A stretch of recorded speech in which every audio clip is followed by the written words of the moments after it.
Man, I really enjoy playing my Swedish T-80 in sim battles. Nothing bad could possibly come from this whatsoever, I don't think.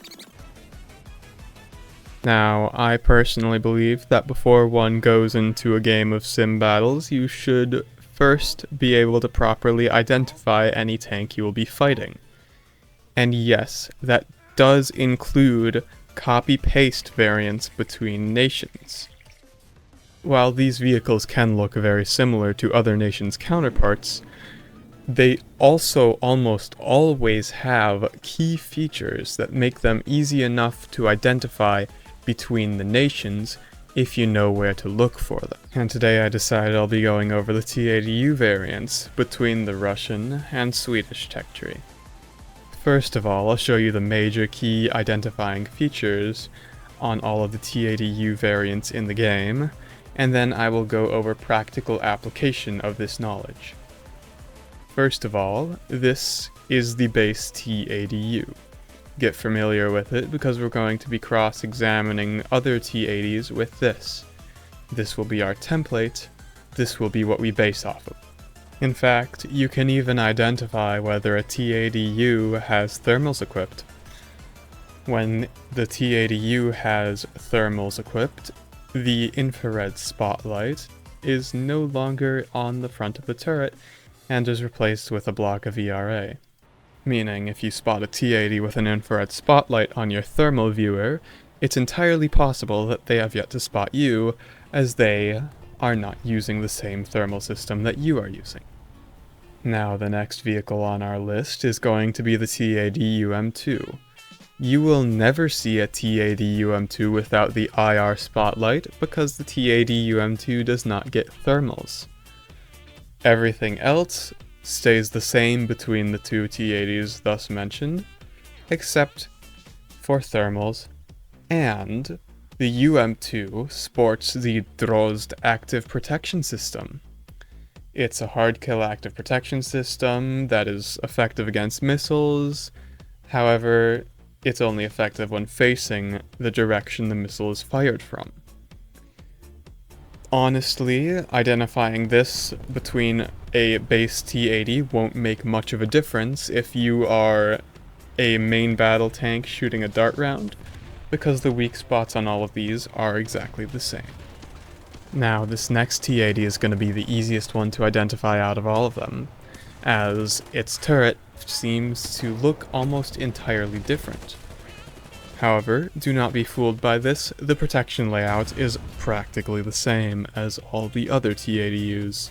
The T-80UK's turret is the most cluttered out of all of the other T-80Us I have on this list. It has the laser warning receiver system mounted above the gun barrel, the Stora passive protection system on its turret cheeks, along with this little thing covering up this thing on the back of the turret that is not featured on other T-80U variants. Now you may be wondering why this even matters.